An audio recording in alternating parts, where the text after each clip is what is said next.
The arrow flew straight and true. It hit the center of the target with a sharp thud that echoed across the green lawn. Lady Eleanor Hartley lowered her bow slowly. Her hands trembled, not from the effort of shooting, from fear of what she had just done. Around her, the crowd fell silent. 20 other young ladies stood frozen in their pastel gowns. Their faces showed shock, then anger. Eleanor had beaten them all. She had won the archery contest at the Duke of Ashford's summer party. The prize was something no one expected. The Duke himself had declared it that morning. The winner would have his hand in marriage. Eleanor's stepmother, Lady Cordelia, pushed through the crowd. Her face was red with fury. She grabbed Eleanor's arm hard enough to bruise. "What have you done?" she hissed. "You stupid, foolish girl." "I only did as you asked," Eleanor whispered. "You told me to enter the contest." "I told you to lose gracefully," Cordelia snapped. Her sharp nails dug into Eleanor's skin. "To make your sisters look good by comparison, not to win, not to humiliate them in front of everyone." Eleanor looked down at her worn boots. They peeked out from beneath her plain grey gown. The dress was 3 years old. It had been her mother's. Cordelia had given Eleanor nothing new since her father died 2 years ago. While her stepsisters wore silk and lace, Eleanor wore mourning clothes that no longer fit properly. "I am sorry," Eleanor said. She always said she was sorry. It never helped. The Duke's voice cut through the murmuring crowd. "It appears we have our champion." Eleanor lifted her eyes. The Duke of Ashford stood on the raised platform where the nobility watched the games. He was tall and broad-shouldered. His dark hair was touched with silver at the temples, though he was only 30 years old. His face was hard and cold like carved stone. Everyone in society knew his story. 3 years ago, his young wife had died in childbirth. The baby died too. Since then, the Duke had become a ghost of a man. He lived alone in his massive estate. He rarely smiled. He attended social events only when duty demanded it. Today was one of those days. The Queen herself had suggested he remarry. So the Duke had thrown this party. He had created this contest as a way to choose a wife without the messiness of courtship. He would marry whoever won. It was practical, cold, emotionless, just like the Duke himself. And Eleanor had won. She wanted to run, to hide in the stables where she had spent her childhood, where her father had taught her to shoot. Her father had been different from other noblemen. He believed girls should learn practical skills. He had taught Eleanor to ride and shoot and think for herself. Then he died suddenly, and Eleanor's world crumbled. Cordelia had 3 daughters from her first marriage. All of them were beautiful in the traditional way. Blonde hair, blue eyes, perfect manners. They were younger than Eleanor's 23 years. In society's eyes, that made them more valuable. Cordelia had spent the last 2 years trying to marry them off to wealthy men. She had spent those same 2 years trying to make Eleanor invisible. She cheated, Eleanor's stepsister Beatrice called out. She must have. Eleanor is too plain and stupid to shoot that well. Perhaps the wind carried her arrow, the middle sister Louisa added with a cruel laugh. The youngest, Caroline, just smiled. She was the prettiest of the 3. She had been certain she would win the Duke. Now her blue eyes filled with angry tears. The Duke descended from the platform. He moved with the grace of a man trained in combat. His eyes were grey like storm clouds. They fixed on Eleanor with an intensity that made her breath catch. He stopped 3 feet away from her. "Your name," he said. His voice was deep and emotionless. "Lady Eleanor Hartley, Your Grace." She curtsied low. Her old gown pulled tight across her shoulders. "You shoot well. My father taught me, Your Grace." The late Baron Hartley. I knew him slightly. He was a good man. Something flickered in the Duke's eyes. It might have been memory. It might have been pain. It vanished quickly. The contest was fair. You won. The banns will be read starting this Sunday. We will marry in 3 weeks. Cordelia stepped forward. She had composed her face into a false smile. Your Grace, surely you do not mean to hold to such an unusual arrangement. Eleanor is not prepared to be a duchess. She has no training in managing a great household. Perhaps one of my other daughters. The terms were clear. The Duke interrupted. His tone could freeze water. Lady Eleanor won. She will be my wife. That is the end of the matter. He turned to Eleanor. You will move to Ashford Manor tomorrow. My housekeeper will help you prepare for the wedding. He did not wait for her answer. He simply walked away. The crowd parted for him like water. Eleanor stood alone in the center of the lawn. Everyone stared at her. Some faces showed envy. Most showed pity. They all knew the truth. The Duke of Ashford was rich and powerful, but he was also broken. His heart had died with his first wife. He wanted a duchess in name only. Someone to manage his household and appear at his side at social events. Nothing more. Eleanor had just won a lifetime of loneliness. That night, Eleanor packed her few belongings in her small attic room. The room was cold even in summer. It had been a servant's room before Cordelia moved Eleanor into it. The family's real bedrooms were too good for the plain stepdaughter. Eleanor folded her mother's few dresses carefully. She wrapped her mother's jewelry box in a shawl. The box held nothing valuable, just a few simple pieces. But they were precious to Eleanor. They were all she had left of the woman who had loved her. A soft knock came at the door. Eleanor opened it to find Mrs. Peters, the Hartley household's old cook. Mrs. Peters had been with the family since before Eleanor was born. She was the only servant who still showed Eleanor any kindness. I heard the news, my lady, Mrs. Peters said. She held out a small basket. I brought you some bread and cheese. You barely ate anything at dinner. Eleanor had not been invited to dinner. Cordelia had sent her to her room immediately after they returned from the Duke's estate. That was normal. Eleanor usually ate alone in the kitchen after the family finished. Thank you, Eleanor said. She took the basket gratefully. Mrs. Peters touched Eleanor's cheek gently. Your father would be proud of you today. That was fine shooting. Tears burned Eleanor's eyes.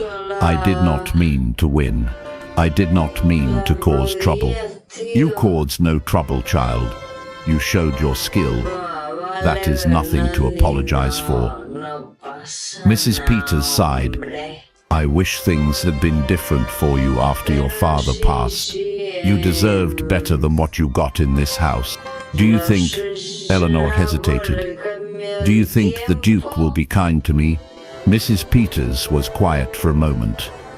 I think the Duke is a man in great pain. Pain makes people build walls around their hearts. But your father used to say you had your mother's gift. You could see the good in anyone. Perhaps you will see something in the Duke that others have missed. Eleanor wanted to believe that. But as she lay in her narrow bed that night, all she could think about was the Duke's cold grey eyes that looked at her and saw nothing, just an obligation, just a duty to fulfill. She had escaped one prison only to enter another. The next morning, a carriage arrived for Eleanor. It was black and polished to a shine. The Ashford family crest was painted on the door in gold. 4 white horses pulled it. A liveried footman helped Eleanor with her small trunk. He raised his eyebrows when he saw how little she owned, but he said nothing. Cordelia and her daughters did not come out to say goodbye. That was fine with Eleanor. She had nothing to say to them anyway. The journey to Ashford Manor took 2 hours. Eleanor watched the countryside roll past. Fields of wheat glowed gold in the morning sun. Small villages appeared and disappeared. Finally, they turned down a long drive lined with oak trees. Ashford Manor rose before her like something from a fairy tale. It was built of pale grey stone that seemed to glow in the sunlight. 3 stories tall with dozens of windows that reflected the sky. Formal gardens spread out on either side. Fountains sparkled, roses bloomed in perfect rows. It was beautiful. It was also terribly lonely. The carriage stopped at the main entrance. A woman in a black dress waited on the steps. She was perhaps 50 years old, with iron grey hair pulled back severely. Her face was stern but not unkind. "Lady Eleanor," the woman said with a curtsy. "I am Mrs. Bancroft, the housekeeper. Welcome to Ashford Manor. His Grace is away on business today. He has asked me to show you to your rooms and help you settle in." Eleanor climbed down from the carriage. Her legs felt shaky. "Thank you, Mrs. Bancroft. This way, my lady." The inside of the manor was even more impressive than the outside. The entrance hall had marble floors and a grand staircase. Paintings of Ashford ancestors lined the walls. Their painted eyes seemed to judge Eleanor as she passed. Mrs. Bancroft led her up the stairs and down a long corridor.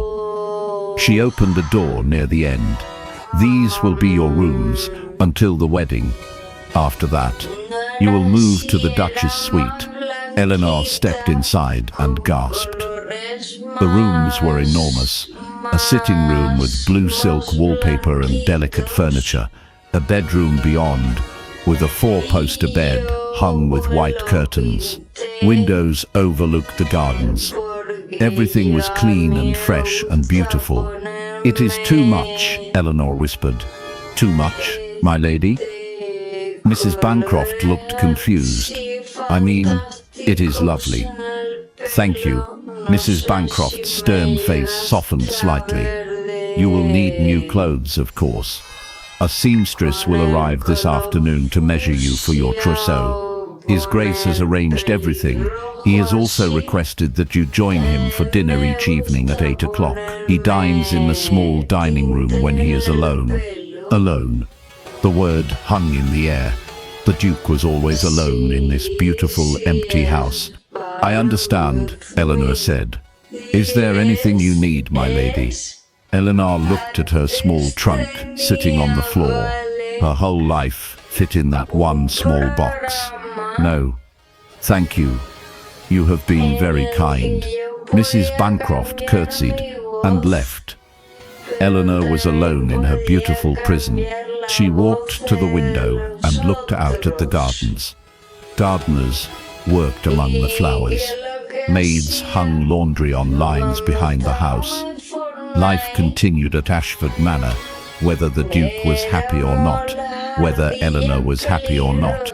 She wondered if anyone in this house was truly happy. That evening, a maid came to help Eleanor dress for dinner. The girl was young and nervous. "My name is Bessie, my lady," she said with a wobbly curtsy. "Mrs. Bancroft says I am to be your lady's maid." Eleanor smiled at her. "How old are you, Bessie?" 16, my lady." "This is your first position as a lady's maid?" "Yes, my lady. I was a housemaid before. I hope I do not make too many mistakes." "We will learn together," Eleanor said gently. "I have never had a lady's maid before." Bessie's eyes widened. "Truly, my lady." Eleanor did not explain.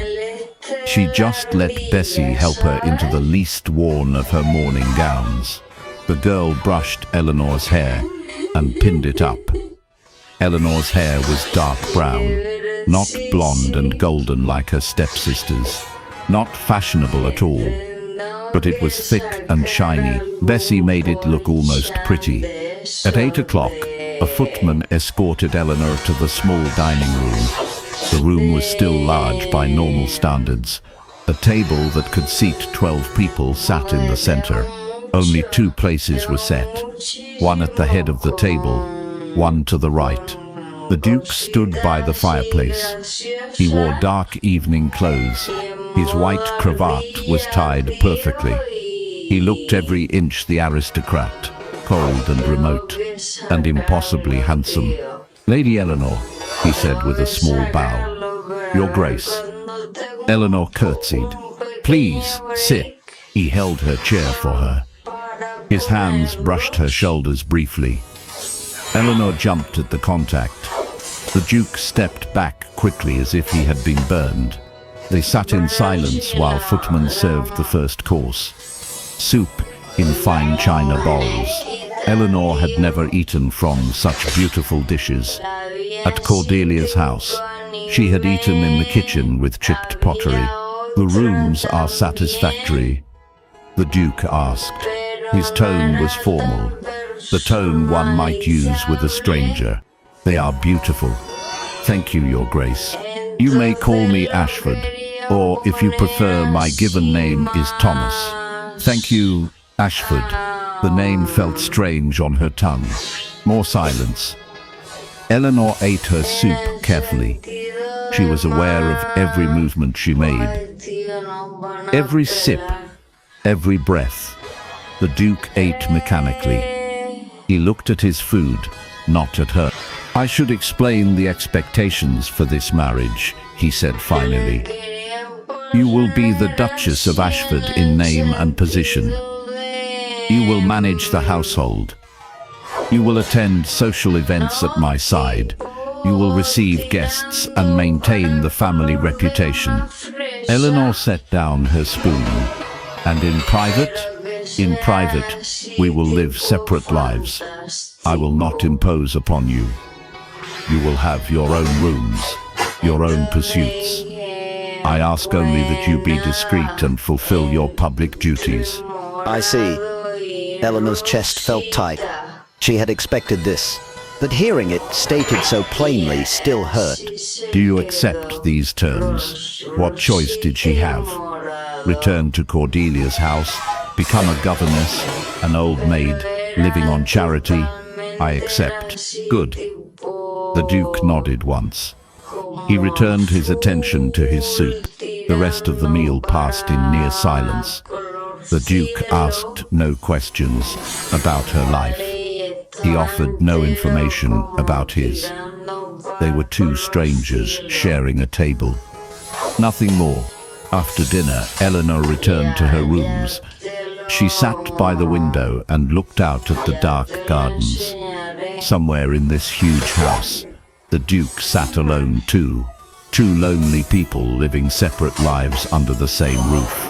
Eleanor touched the cold glass of the window. "Oh, Papa," she whispered. "What do I do now?" The window had no answer. The night was silent and empty. The days before the wedding passed in a blur. The seamstress came and made dress after dress. Morning gowns, afternoon gowns, evening gowns, riding habits, all in the finest fabrics. Eleanor stood for hours while the woman pinned and measured and stitched. "You have a lovely figure, my lady," the seamstress said, "slender but with nice proportions. These gowns will show you to advantage." Eleanor did not feel lovely. She felt like a doll being dressed for display. She saw the Duke only at dinner, every evening at 8 o'clock. They ate in the same formal silence. He asked polite questions. She gave polite answers. Neither of them said anything real, but Eleanor began to notice small things. The Duke always stood when she entered the room. He always held her chair when she struggled to cut a tough piece of meat. He quietly asked the footman to bring her a sharper knife. These tiny courtesies surprised her. Cordelia's house had offered no such kindness. She also noticed the sadness in his eyes. It was always there, lurking behind his formal manner. Sometimes, when he thought she was not looking, his face would go blank, empty, as if he had disappeared inside himself. Eleanor wanted to ask about it, about his first wife, about his grief. but she did not dare. They were strangers bound by an archery contest and social obligation. They were not friends. 3 days before the wedding, Eleanor walked in the garden. It was early morning. The dew still clung to the grass. She had not slept well. Her future pressed down on her like a weight. She found a bench hidden behind a rose arbor. She sat down and let herself cry, just for a moment. She cried for her father, for her lost childhood, for the loveless marriage ahead of her. "Forgive me, I did not mean to intrude." Eleanor's head snapped up. The Duke stood at the entrance to the arbor. He wore riding clothes. He must have been out early. His hair was windblown. He looked younger, almost vulnerable. Eleanor wiped her eyes quickly. "Your Grace, I apologize. I will return to the house." "No." He held up a hand. "Stay, please. This is your home now. You should be comfortable here." He turned to leave, but something made Eleanor speak. "Do you ever regret it?" He stopped. "Regret what?" "The contest. Choosing a wife this way." He was quiet for a long moment. Then he walked to the bench and sat down, not close to her, but not far away either. "I regret many things, Lady Eleanor, but I do not regret saving you from that household." Eleanor stared at him. "Saving me? I knew your stepmother slightly in town. I saw how she treated you at the contest. I saw the bruises on your arm where she grabbed you. I saw your sisters mock you while you stood silent." His grey eyes met hers. "No one deserves such treatment. You knew. Before I won, I suspected you were mistreated. I did not know the extent until the contest. Then why did you not stop it? Why did you let me win?" The Duke looked away. His jaw tightened. "Because I am a selfish man. I needed a wife to satisfy society's demands.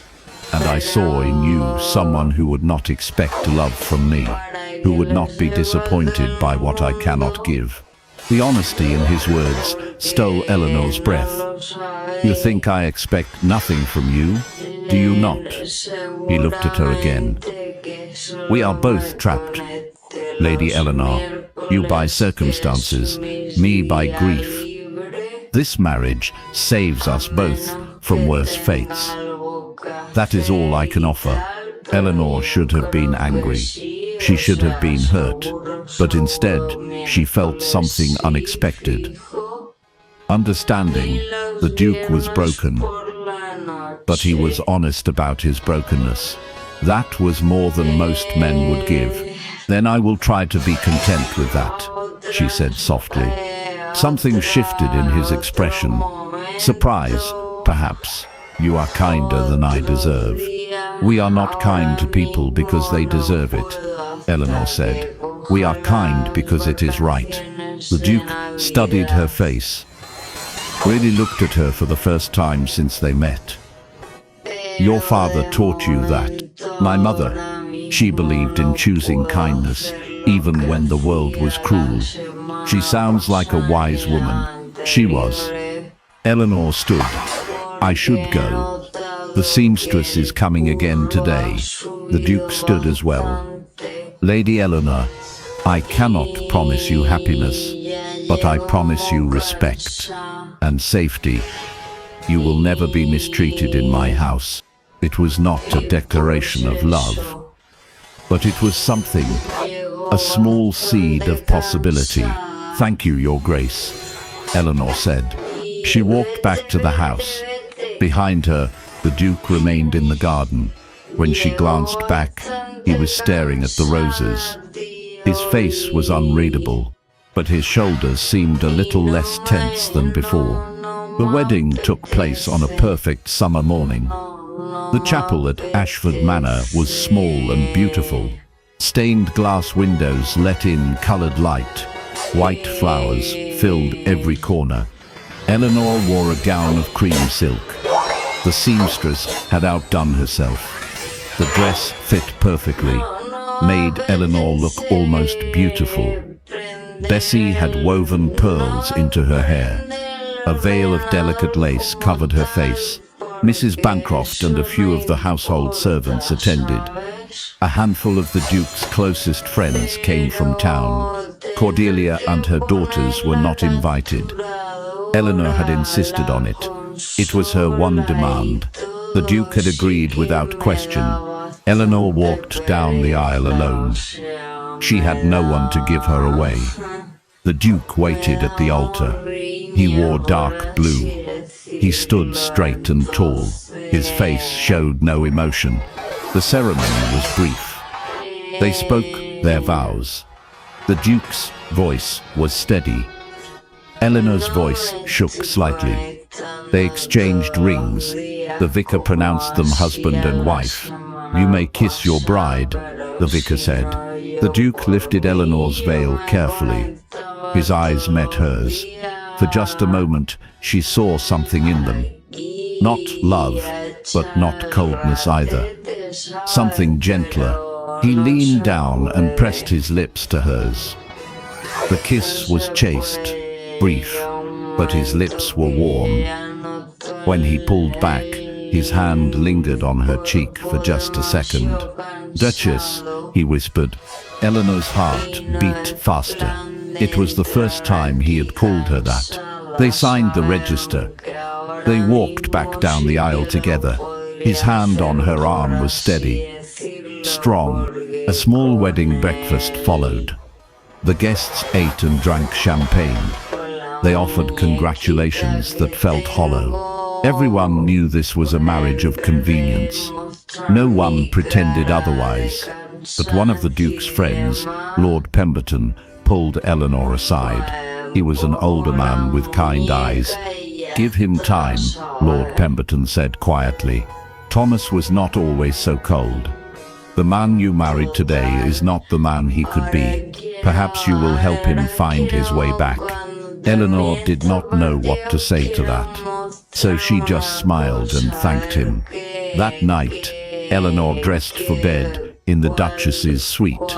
It was even grander than her previous rooms. The bed could fit 4 people. The walls were covered in pale green silk. A door connected to the Duke's rooms. Bessie had said the door was never used. The Duke had not entered his wife's rooms since his first wife died. Eleanor sat at the vanity in her nightgown.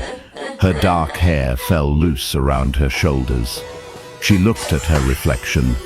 She was a duchess now, but she felt like the same plain, unwanted girl she had always been. A soft knock came at the connecting door. Eleanor's breath caught. "Yes?" The door opened slowly. The Duke stood in the doorway. He wore a dark blue dressing gown. His hair was loose. He looked uncertain, vulnerable in a way she had never seen. "I apologize for disturbing you," he said. "I wanted to. That is..." He stopped, took a breath. "I wanted to wish you good night properly. As your husband." Eleanor stood. "Come in." He stepped into the room, but stayed near the door. His eyes traveled over her face, her hair. He looked like a man trying to memorize something beautiful before it disappeared. "You look different with your hair down," he said. "I hope that is acceptable." "More than acceptable." He moved closer, just a step. "I know I have not given you any reason to trust me, but I want you to know something." "What is that?" "You are safe here. Always. I will never force myself upon you. This marriage will be whatever you wish it to be." Eleanor felt tears prick her eyes. She had expected demands, expectations. Instead, he offered her choice. "Freedom." "Thank you," she whispered. He nodded, started to turn away, then stopped. May I kiss you good night? Just once. You may say no." Eleanor's heart pounded. She nodded. The Duke closed the distance between them. He cupped her face in both hands. His palms were warm and calloused. He looked into her eyes for a long moment. Then he bent and kissed her. This kiss was different from the one in the chapel. Longer, deeper. His lips moved against hers gently, asking, not taking. Eleanor's hands came up to rest on his chest. She could feel his heart beating. It was racing, as fast as hers. When he pulled back, his breathing was unsteady. "Good night, Eleanor." He had never used her given name before. It sounded beautiful in his deep voice. "Good night, Thomas." He smiled. It was small and brief, but it was real. He left through the connecting door. Eleanor touched her lips. They tingled from his kiss. She felt warm all over, confused, hopeful, terrified. She climbed into the huge bed. Sleep would not come for hours. Her mind spun with questions, with possibilities. Perhaps this marriage would not be as cold as she had feared. Life as the Duchess of Ashford settled into a routine. Eleanor woke each morning to Bessie, bringing tea. She dressed and walked in the gardens. She met with Mrs. Bancroft to discuss household matters. The housekeeper was patient with Eleanor's inexperience. She explained everything carefully. "You have a good head for this, Your Grace," Mrs. Bancroft said one morning. They were going over the household accounts. "You ask good questions. You notice small things." Eleanor felt herself flush with pleasure. It had been so long since anyone praised her. Afternoons were for social obligations. Eleanor received calling cards from local ladies. She attended teas and charity meetings. The other ladies were polite but distant. They whispered about the unusual marriage, about the Duke's coldness, about Eleanor's plain appearance and lack of connection. Eleanor bore it all with quiet dignity. She had survived worse at Cordelia's house. Evenings remained the same. Dinner at 8 o'clock with Thomas, but slowly, very slowly, things began to change. Thomas started to ask her real questions about her day, her thoughts, her past. Eleanor answered honestly. She told him about her mother's death when she was 12, about her father's kindness, about the loneliness after he died. Thomas listened. He did not offer empty platitudes, but his eyes grew softer when she spoke, attentive in a way they had not been before. One evening, Eleanor gathered her courage and asked about his first wife. Thomas's face closed immediately. "I do not speak of her. I understand. I am sorry for asking." He was silent for a long time. Then, quietly, her name was Anne. She was very young, very fragile. The pregnancy was difficult. The birth. He stopped, his hands clenched on the table. She suffered. At the end, I could do nothing to help her. Eleanor reached across the table without thinking. She placed her hand over his. "I am sorry for your loss." Thomas stared at their joined hands. He did not pull away. "It was 3 years ago. I should be past it by now. Grief has no timeline." He looked up at her. "You understand that? I lost both my parents." "Yes, I understand." Something passed between them, a connection forged by shared loss. Thomas turned his hand over and squeezed Eleanor's fingers gently.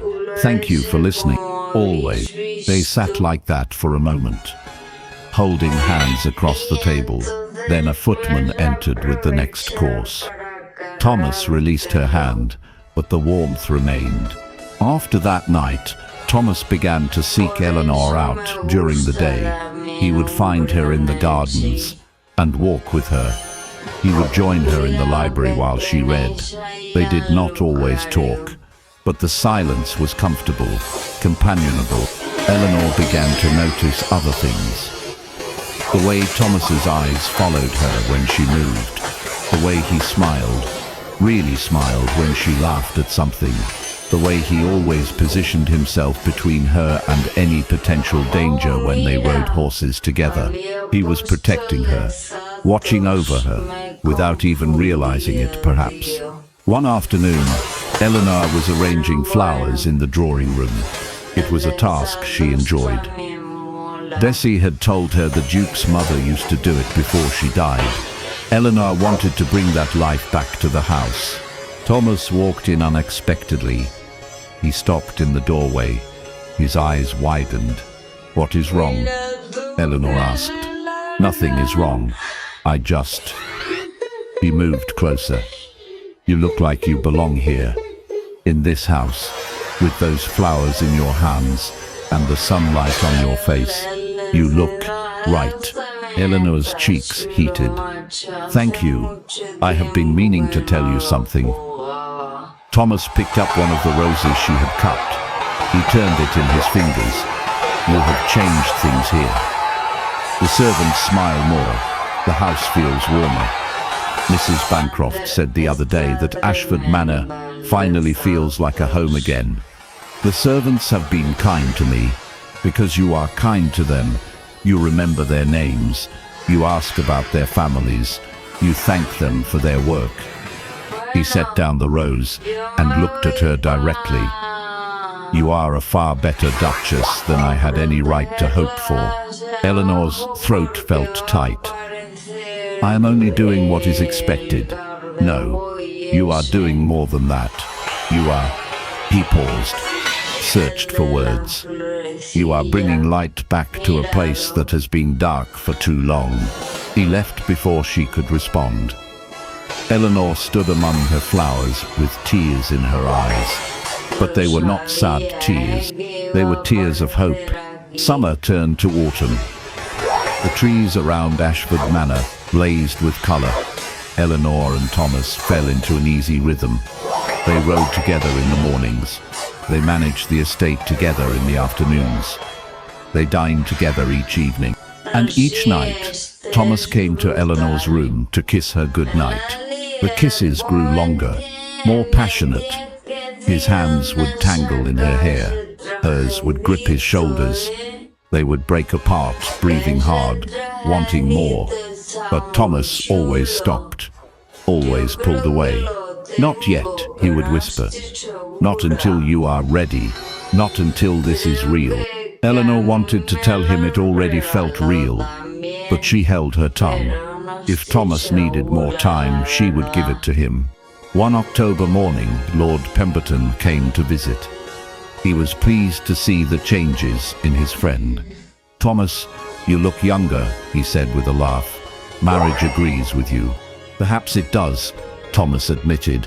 His eyes found Eleanor across the drawing room. She was pouring tea.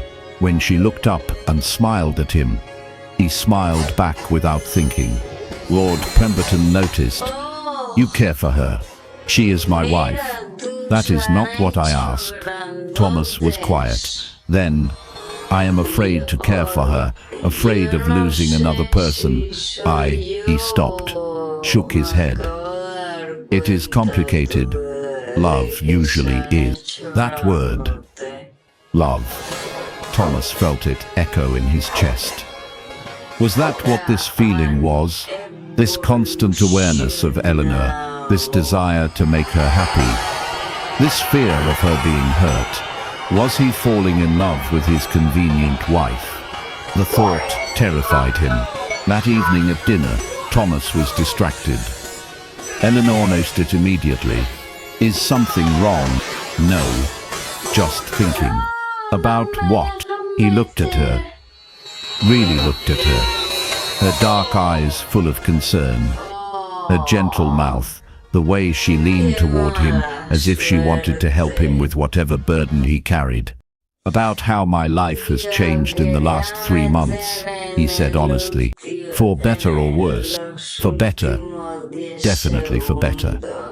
He reached across the table and took her hand. "Eleanor, I need to tell you something." Her eyes widened. "What is it?" Before he could answer, a footman rushed in. "Your Grace, forgive the interruption. There is a lady at the door." She says she is Lady Cordelia Hartley. She demands to see the Duchess. Eleanor's face went pale. Cordelia? Here? Thomas stood immediately. His expression hardened. Tell her to leave. She says she will not go until she speaks with Lady Eleanor. She is causing quite a scene on the front steps. Eleanor stood on shaking legs. I will see her. You do not have to, Thomas said. He moved to her side. I can have her removed from the property. No. She will only come back. Better to face her now and be done with it. Thomas studied her face, then nodded. Very well, but I am coming with you. They went to the entrance hall together. Cordelia stood just inside the door. She wore an expensive traveling cloak. Her face was twisted with fury. Behind her stood Caroline, the youngest stepsister. Eleanor, Cordelia snapped. Or, should I say, Your Grace, you have certainly landed on your feet. What do you want, Cordelia? Eleanor asked. Her voice was steady despite her fear. I want what is owed to me. Your father left his estate to you, but as your guardian, I controlled it. Now that you are married, that estate reverts to you. I want compensation for the years I cared for you. Cared for me? Eleanor's voice shook with anger. You starved me. You dressed me in rags.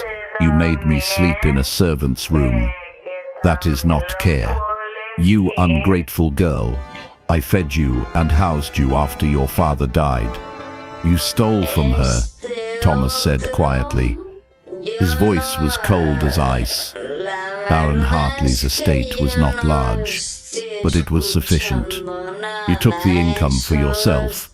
You spent it on gowns for your daughters, while Eleanor went without basic necessities. Cordelia's eyes narrowed. You cannot prove that. Actually, I can. I have had my solicitor look into the matter. Every penny is accounted for. You owe Lady Eleanor, the Duchess of Ashford, approximately £10,000 in stolen income. Cordelia's face went red. That is a lie.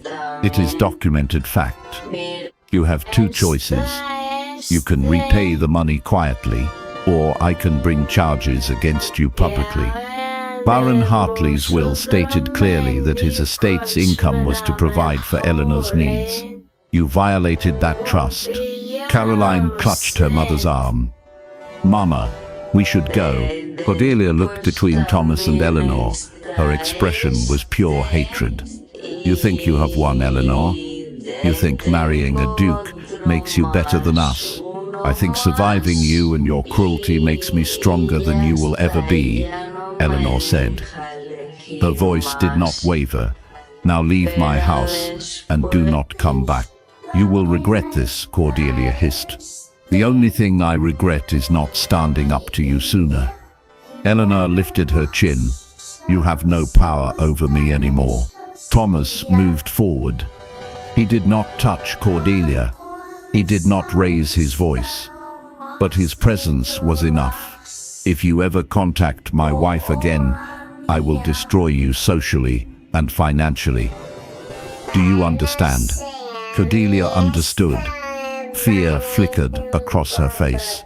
She grabbed Caroline's hand and swept out of the house. The door closed behind them. Silence filled the entrance hall. Eleanor started to shake. All the fear and anger she had held back rushed through her. Her knees buckled. Thomas caught her before she fell. He swept her up in his arms. I have you. You are safe. He carried her to the drawing room and set her on the sofa. He knelt in front of her and took her hands. Breathe, Eleanor. Just breathe. She gulped air. Tears streamed down her face. I was so afraid. I know, but you were magnificent. Did you hear yourself? You stood up to her. You told her the truth. I could only do it because you were there. Eleanor gripped his hands tightly. Thank you for protecting me. Always. Thomas reached up and wiped her tears away gently. I will always protect you. I promise. Eleanor looked into his eyes. They were no longer cold. They burned with something fierce and warm. She had seen that look before. In her father's eyes, when he looked at her mother. Love. Thomas loved her. Thomas, she whispered. Eleanor, he stopped, shook his head. This is not the right time. You are upset. I should not. Eleanor leaned forward and kissed him, and cut off his words with her lips. Thomas made a sound of surprise. Then he kissed her back. His arms came around her, pulled her close. The kiss was deep and desperate, full of all the feelings they had been holding back. When they broke apart, both were breathing hard. I love you, Eleanor said. The words tumbled out. I know I should not. I know this was supposed to be a practical arrangement, but I cannot help it. I love you. Thomas's eyes widened. You love me. Yes, but I am broken. I am cold and difficult, and you are healing, and you are kind when you let yourself be, and you are the best man I have ever known. Eleanor cupped his face in her hands. You saved me from that house, but you did more than that. You gave me a home. You gave me respect and safety. You gave me a chance to be myself. How could I not love you? Thomas closed his eyes. A single tear escaped and rolled down his cheek. I do not deserve you. Yes, you do. You deserve to be loved. You deserve to be happy. He opened his eyes. They shimmered with tears. I love you too. God help me. I love you so much, it terrifies me. I swore I would never let myself care for anyone again. But you slipped past all my defenses. You brought light to my darkness. You made me want to live again instead of just existing. Eleanor laughed through her tears. Then we are both fools who fell in love by accident. The very best kind of fools. Thomas pulled her close and held her, just held her. His face buried in her hair, his heart beating against hers. They stayed like that for a long time. Two broken people who had found healing in each other. Two lonely souls who had finally come home. Eventually, Thomas pulled back. He looked at Eleanor with wonder. I want to do this properly. I want to court you even though we are already married. I want to give you all the romance you missed. You do not have to. I want to. Please let me. Eleanor smiled. Then I accept. Thomas kissed her again, soft and sweet. Come with me. I have something to show you. He led her through the house and up the stairs. They went to a wing Eleanor had never explored. Thomas opened a door to reveal a room filled with paintings. Some were finished, some were half done. All of them showed the same young woman, blonde and pretty and smiling. Anne, his first wife. I painted these after she died, Thomas said quietly. I was trying to hold on to her, to keep her alive somehow. But look at them now. What do you see? Eleanor studied the paintings. They were beautiful, skilled, but there was something missing. They look unfinished, like they are missing something. Exactly. I was painting a memory, an idea, not a real person. Thomas turned to Eleanor. Anne was sweet and gentle, but we were both very young when we married. We had affection for each other, but not the deep love I feel for you. What we had was real, but it was not what I thought it was. I have been mourning an idealized past instead of accepting reality. She was still your wife. You still lost her. Yes, and I will always carry sadness for her loss and the loss of our child. But I cannot let that grief stop me from living now, from loving you. He took Eleanor's hands. Will you help me? Will you help me let go of the past and embrace our future? Yes, Eleanor whispered. Together. Thomas smiled. a real, full smile that transformed his whole face. He looked young and happy and free. He led her from the room and closed the door. I will put these paintings in the attic, not to forget, but to honor the past while living in the present.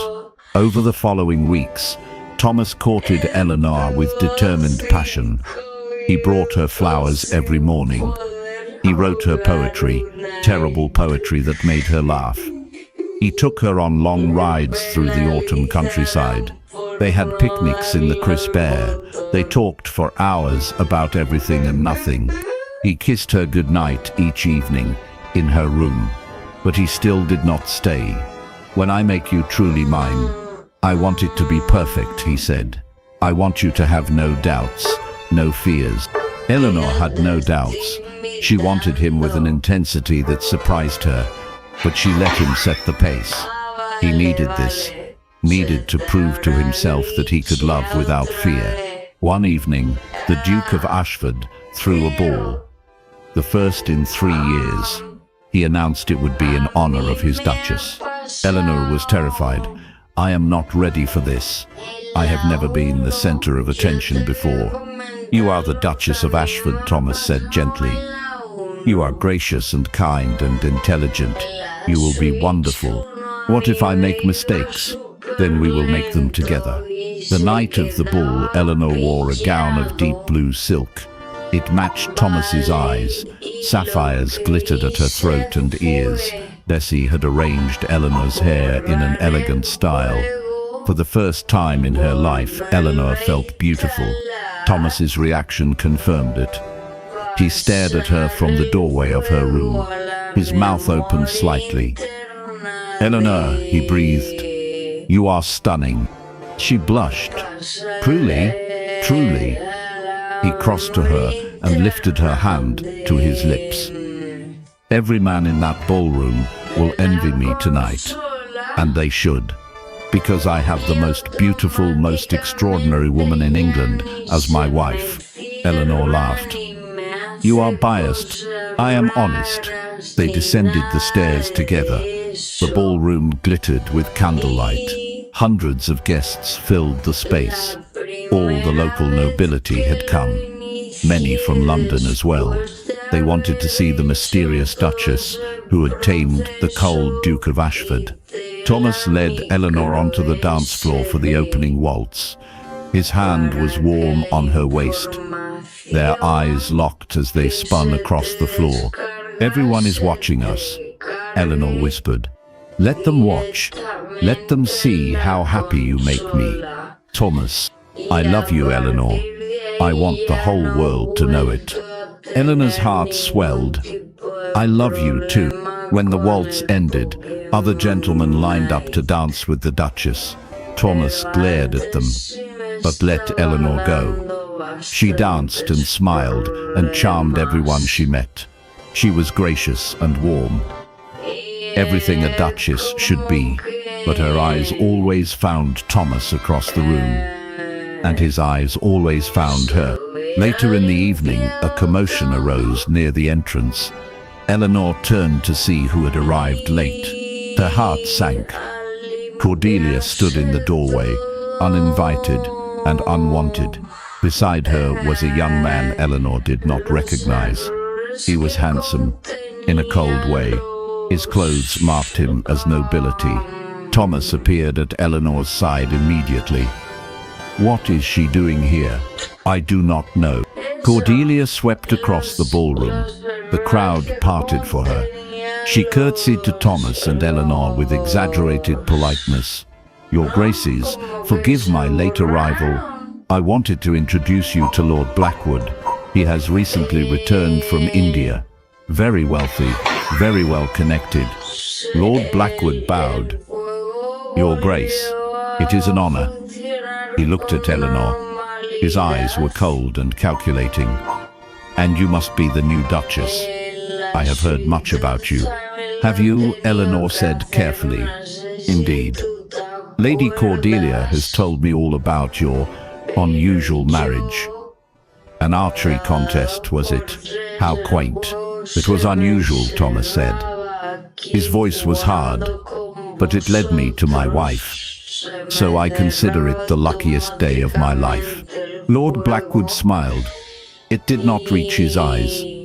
Yes, well, I also understand that the Duchess was Lady Cordelia's ward, and that there is some dispute about finances. There is no dispute, Thomas said. Lady Cordelia stole from my wife. She will repay it or face legal consequences. Ah, but you see, that is where I come in. Lord Blackwood pulled a paper from his coat. Lady Cordelia has signed over her debt to me. I now hold the claim, and I am willing to forgive it entirely on one condition. Eleanor's stomach turned to ice. What condition? An annulment. You will dissolve this marriage. The Duke will be free to marry Lady Caroline, a much more suitable match for a man of his standing. And you, Lord Blackwood looked Eleanor up and down. You will marry me. A plain girl like you should be grateful for any offer. The ballroom had gone silent. Everyone was listening, waiting. Eleanor felt the old shame trying to creep back. The voice that said she was not good enough, not pretty enough, not worthy of love. But then she felt Thomas's hand take hers. His grip was firm and strong. Your offer is rejected, Thomas said clearly. I will never dissolve my marriage to Eleanor. Not for £10,000. Not for 10 million. She is my wife. I love her, and I will not allow anyone to insult her in my home. Lord Blackwood's face hardened. You are making a mistake. Your Grace, think of your reputation. Think of what society will say. Society can say what it likes. Thomas raised Eleanor's hand to his lips and kissed it gently. Then he turned to face the entire ballroom. Let me be absolutely clear. The Duchess of Ashford is the greatest blessing of my life. She is kind and intelligent and strong. She brought joy back to a house that had forgotten how to laugh. She healed a heart that I thought was dead. I love her more than anything in this world, and anyone who insults her or questions our marriage is no friend of mine. Silence, absolute silence. Then Lord Pemberton began to clap. Slowly at first, then faster. Others joined in. Soon the entire ballroom was applauding. Eleanor's eyes filled with tears. Thomas had just declared his love for her in front of everyone. He had chosen her over society's expectations, over what was suitable. He had chosen love. Lord Blackwood's face turned red with anger. You are a fool, Ashford. Perhaps. But I am a happy fool. Thomas turned back to Eleanor. He dropped to one knee right there in the middle of the ballroom. Eleanor, I know we are already married, but I want to ask you properly. With all these witnesses, will you do me the incredible honor of remaining my wife, of loving me despite my faults, of building a life with me full of joy and laughter and hope? Eleanor laughed through her tears. Yes, yes, of course, yes. Thomas stood and pulled her into his arms. He kissed her right there in front of everyone. A deep, passionate kiss that left no doubt about his feelings. The ballroom erupted in cheers. When they broke apart, Eleanor looked around for Cordelia and Lord Blackwood. They were gone, fled in humiliation. Eleanor did not care. They had no power over her anymore. Take me home, she whispered to Thomas. His eyes darkened with desire and love.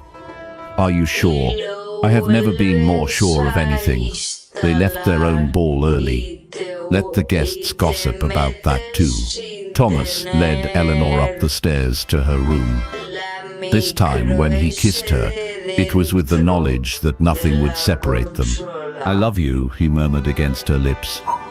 My Duchess, my Eleanor, my heart. I love you too, my Thomas, my home. He lifted her in his arms and carried her to the bed. The door closed behind them. shutting out the world, leaving only the two of them and the love they had found in the most unexpected way. 6 months later, Eleanor stood in the garden where Thomas had first found her crying, but she was not crying now. She was laughing as Thomas chased their dog around the rose bushes. The dog was a gift he had given her, a cheerful spaniel named Daisy, who brought chaos and joy to the manor. Mrs. Bancroft approached with a smile. "Your Grace, the household accounts are ready for your review." "Thank you, Mrs. Bancroft. I will look at them after lunch." "The house has never run so smoothly," the housekeeper said. "You have a gift for management." Eleanor smiled. She did have a gift for it. She had discovered that she was good at many things when given the chance. She managed the household expertly. She had started a charity to help poor girls in the village learn to read. She still practiced archery regularly. She had even begun to paint, inspired by Thomas's old hobby. She was no longer the invisible, mistreated girl from Cordelia's house. She was the Duchess of Ashford, respected, loved, happy. Thomas caught Daisy and scooped up the wriggling dog. He walked over to Eleanor with a grin. His face was flushed from running. His hair was messy. He looked nothing like the cold, remote duke she had married. "I think Daisy needs training," he said. "I think Daisy is perfect, exactly as she is. You would say that you spoil her terribly. I learned from the best." Eleanor rose on her toes and kissed his cheek. "You spoil me terribly too. You deserve to be spoiled." Thomas set down the dog and pulled Eleanor close. His hands rested on her waist. "Have I told you today that I love you? Only 3 times. Then I am behind schedule." He kissed her forehead. "I love you." He kissed her nose. "I love you." He kissed her lips softly. "I love you." Eleanor laughed. "I love you too." They stood together in the garden, the autumn sun warm on their faces. In the distance, the manor house rose against the blue sky, their home, their haven. Eleanor thought about the archery contest that had changed her life. She had won the contest, but she had gained so much more than a title or a house. She had gained a partner, a friend, a love that filled all the empty places in her heart. And Thomas had gained just as much. The cold, grieving Duke was gone. In his place was a man who laughed and loved and lived fully. A man who was whole because of the love he had found with his unlikely Duchess. "What are you thinking about?" Thomas asked. "About how strange life is. I spent years believing I was worthless, believing no one could ever love me. And now, here I am, loved beyond measure by the best man I know." "I am the lucky one," Thomas said.